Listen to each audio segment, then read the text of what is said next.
তিনি এমন সত্তা, দুনিয়ার কোনো চোখ তাকে দেখে না, কিন্তু দুনিয়ার সবগুলো চোখকে, সব মানুষের অ্যাক্টিভিটিসকে, আরশের উপর থেকে সব কিছু মুহূর্তে মুহূর্তে দেখতে পান কে?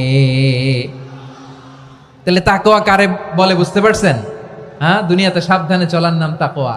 কেউ দেখে না, কিন্তু আল্লাহ দেখে। এই সেন্স, এই জবাবদিহিতার ভয়, দ্য সেন্স অফ অ্যাকাউন্টেবিলিটি, এই সেন্স নিজের মধ্যে গ্রো করার নাম হচ্ছে তাকওয়া।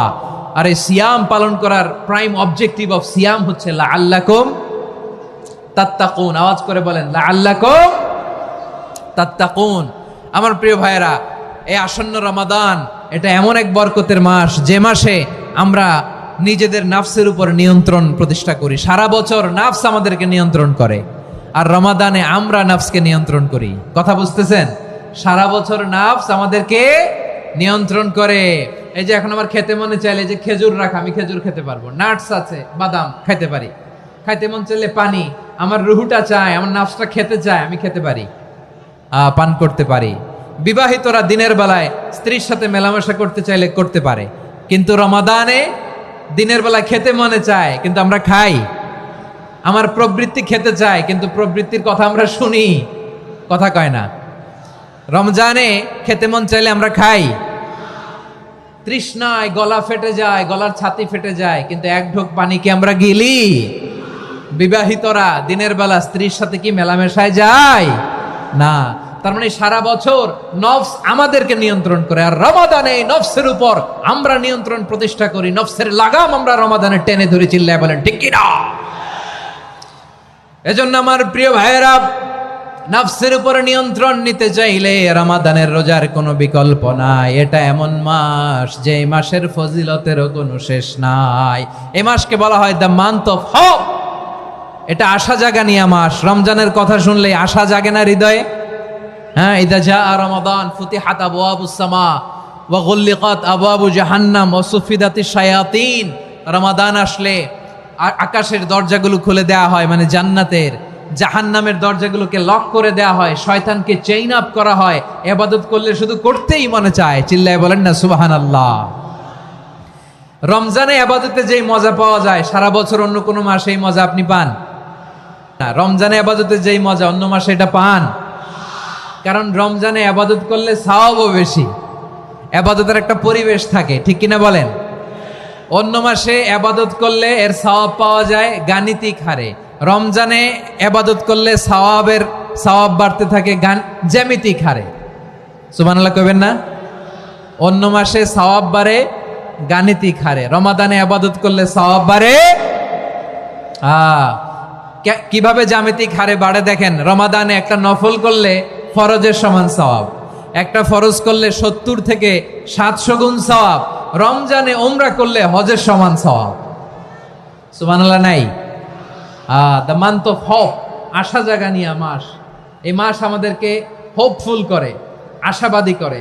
রমাদান যেমনি দ্য মান্থ অফ হোপ, আশা জাগানিয়া মাস, এট দ্য সেম টাইম এই রমাদান হচ্ছে মান্থ অফ ওয়ার্নিং, একটা ওয়ার্নিং এর মাস। নবী যেমনি আশা জাগাইছে, আবার ওয়ার্নিং দিয়েও গেছে, খবরদার। ওয়ার্নিংটা কেমন? আল্লাহর হাবিব সাল্লাল্লাহু আলাইহি ওয়াসাল্লাম মসজিদে নববীর ভেতরে, হঠাৎ তিনি মসজিদে নববীর মিম্বারে পা রেখে বললেন আমিন। দ্বিতীয় ধাপে পা রেখে বললেন আমিন, তৃতীয় ধাপে পা রেখে বললেন আমিন। সাহাবারা অবাক হয়ে বললেন, ইয়া রাসূলুল্লাহ, ইয়া হাবিবাল্লাহ, 3 বার শুধু আমিন আমিন পড়লেন, কেন পড়লেন আমরা কিছু জানি না, আমাদেরকে জানিয়ে দেন কেন আপনি 3 বার আমিন বললেন। রাহমাতাল লিল আলামিন আল্লাহর হাবিব বললেন, ও আমার প্রাণের সাহাবীরা, আমি যখন মসজিদে নববীর মিম্বারের প্রথম ধাপে পা রেখেছি, সাইয়েদনা জিবরিল এসে আমাকে বলেছে, ও নবী, আপনার নাম শুনে যে ব্যক্তি আপনার উপর দুরূদ পড়ে না, তার ধ্বংস। আপনি বলেন আমিন। আমি বলেছি আমিন। দ্বিতীয় ধাপে পা রাখার পর সাইয়েদনা জিবরিল বললেন, ইয়া রাসূলুল্লাহ, মাতা পিতাকে বার্ধক্য অবস্থায় পেয়ে তাদের সেবা করে, তাদের সাথে সদাচরণ করে যে সন্তান জান্নাত কামাতে পারলো না, তার জন্য ধ্বংস। আপনি বলেন আমিন। আমি বলেছি আমিন। আবার মিম্বারের তৃতীয় ধাপে ঠিক যখনই আমি পা রাখলাম, সাইয়েদনা জিবরাইল বললেন, নবী, রমজান মাস পাওয়ার পরে এই মাসে ইবাদত করে যে ব্যক্তি নিজের গুনাহ মাফ করাতে পারলো না, তার জন্য ধ্বংস। আপনি আওয়াজ করে পড়েন আমিন। কত বড় ধমক, কত বড় ওয়ার্নিং দেখছেন, যে রমাদান পেয়েছে কিন্তু রমাদানের ইবাদত করার মধ্য দিয়ে সে নিজেকে জাহান্নাম থেকে মুক্ত বানাতে পারলো না, তার উপর আল্লাহ লানত, তার জন্য ধ্বংস। সাইয়েদনা জিব্রাইল বলেছেন আমিন, স্বয়ং বিশ্বনবীও বলেছেন আমিন। আওয়াজ করে পড়েন নাউযু বিল্লাহ। তাহলে রমজান আসবে আর আমরা নিজেদেরকে জাহান্নামীদের লিস্ট থেকে নাম কাটিয়ে জান্নাতীদের লিস্টে উঠাতে পারবো না। এর চেয়ে বড় হতভাগা কি আর কেউ থাকতে পারে? আওয়াজ করে বলেন। তাহলে রমাদানের এই রহমত, বরকত, মাগফিরাত, ফজিলত আমাদের কামাই করার দরকার আছে না নাই? আর মাত্র 7 দিন বাকি। আর মাত্র কয় দিন? এগুলো নিয়ে আমাদের কোনো আগ্রহ নাই। তোমাকেই খুঁজছে বাংলাদেশ, ক্লোজ আপ ওয়ান, আর মাত্র 7 দিন বাকি। টেলিভিশনে বিজ্ঞাপন আছে না নাই? রেফেল ড্র হবে লটারির, আর মাত্র 5 দিন, আছে না নাই? কিন্তু এমন এক বরকতময় মাস আসতেছে, আর মাত্র 7 দিন বাকি। আমাদের কোনো সেন্সই নাই, আমাদের মধ্যে কোনো অনুভূতি কাজ করে না। হায় রে দুর্ভাগা মুসলমান। আমার প্রিয় ভাইয়েরা, আপনি পৃথিবীতে যত ইবাদত করেন সব ইবাদতের সওয়াব নির্ধারিত। এটা পাবেন বা ওইটা পাবেন, এই সওয়াব জান্নাতে, এই বাড়ি ওই বাড়ি। শুধু সিয়ামের সওয়াবটা অনির্ধারিত। কুল্লু আমাল ইবনে আদম ইউদাফ আল হাসানাতু আশরু আমসালিহা ইলা 700 দি'ফিন ইল্লা সাওম। সব নেক আমলের সওয়াব বাড়তে বাড়তে 700 গুণ, কিন্তু রোজা ছাড়া। রোজার সওয়াব কি হবে? বান্দা খালি রোজা রাখে, ফেরেশতারা কিছু লিখতে পারে না আমলনামায়, কারণ আল্লাহ বলে এটা কিছু লিখিস না, কারণ as-সাওমু লি, এই রোজা রাখছে আমার জন্য, ওয়া আনা আজজি বিহি, এই রোজার সওয়াব, প্রতিদান, অ্যাওয়ার্ড এটা কিয়ামতের দিন আমি আল্লাহ নিজ হাতে দেব, নিজ হাতে দেব। আরেক বর্ণনায় এসেছে ওয়ানা উজজাবি, আমি আল্লাহ নিজেই হয়ে যাব রোজার প্রতিদান। সুবহানাল্লাহ পড়েন। আবার আল্লাহর হাবিব বলেন ইন্না ফিল জান্নাতি সামানিয়াতু আবওয়াব, জান্নাতের দরজা মোট 8টা। ফিহা বাবুন ইউসাম্মা আর-রায়্যান, 8টা দরজার মধ্যে স্পেশাল একটা দরজা আছে, ওই দরজাটার নাম হলো আর-রায়্যান। রায়্যান দরজা, লা ইয়াদখুলুহু ইল্লা সাইমুন, রোজাদাররা ছাড়া কেউ ওই রায়্যান দরজা দিয়ে জান্নাতে ঢুকতে পারবে না। শুধু রোজাদারদের জন্য ওই দরজাটা খোলা থাকবে। দরজাটার নাম আর-রায়্যান।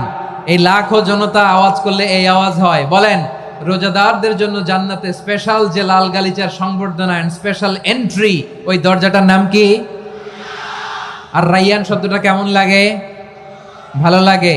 অনাগত সন্তান যদি কারো আসে, ছেলে সন্তান, নাম রেখে দিয়েন আর-রায়্যান। পারবেন? আমাকে সবাই ধরে রাস্তা ঘাটে, বাসায়, অফিসে, আদালতে, এয়ারপোর্টে ধরলে, হুজুর আমার একটা ছেলে হবে 2 মাস পর, একটা নাম দেন। চাপাই নবাবগঞ্জবাসীর জন্য আমি একটা নাম দিয়ে গেলাম। সামনের 2-3 মাসে, 4 মাসে, 6 মাসে যাদের ছেলে সন্তান হতে পারে বলে মনে করেন, যদি পছন্দ হয় নামটা, নাম রেখে দিয়েন রায়্যান। কি নাম? লা ইয়াদখুলুহু ইল্লা সাইমুন, রোজাদাররা ছাড়া কেউ ঢুকতে পারবে না। মান দাখালাহু লাম ইয়াযমা আবাদা, একবার যে এই গেট দিয়ে ঢুকবে, he will never be thirsty again, তার গলা থেকে চিরকালের জন্য আল্লাহ তৃষ্ণা মিটায়া দিবে। আমরা ওই রায়্যান দরজা দিয়ে সেদিন জান্নাতে ঢুকতে চাই কি চাই না? আমার প্রিয় ভাইরা, প্রতি রাতে রমাদানে আল্লাহর ফেরেশতারা আহ্বান জানায়, ইয়া বাগিয়াল খাইরি আকবিল, ইয়া বাগিয়াশ শাররি আকসির, হে কল্যাণের পথের যাত্রী, আকবিল, প্রসিড, আরো ইবাদত করো, আগাও আগাও, আরো জান্নাতের নাজ নেয়ামত কামাও। হে অকল্যাণের পথের যাত্রী, আকসির, স্টপ স্টপ, অনেক হয়েছে। আন্না, এ রমাদান এটা পাপের মাস নয়, এটা ইবাদত করে জান্নাত কামানোর মাস। চিল্লায় বলো ঠিক কি না? ওয়ালিল্লাহি উতাকাউ মিনান নার ওয়া যালিকা কুল্লা লাইলা, প্রতি রাতে, রমাদানের প্রতি রাতে আল্লাহ তাআলা এরকম লাখো বনি আদমকে মাফ করে দেওয়ার ঘোষণা দেয়, নাজাতের ঘোষণা দেয়। আমরা আল্লাহর পক্ষ থেকে মাফ, নাজাত চাই কি চাই না? আমরা যদি নাজাত পেয়ে যাই আর কিছু চাই? কথা বলে না। আমাদের নাজাত লাগবে। আওয়াজ করে বলেন তো কি লাগবে? তাহলে রমাদানকে আমরা বুদ্ধিমানের মতো কাজে লাগাতে চাই কি চাই না? হ্যাঁ, বুদ্ধিমানের মতো কাজে লাগাইতে হবে। মুমিনরা স্মার্ট হয়।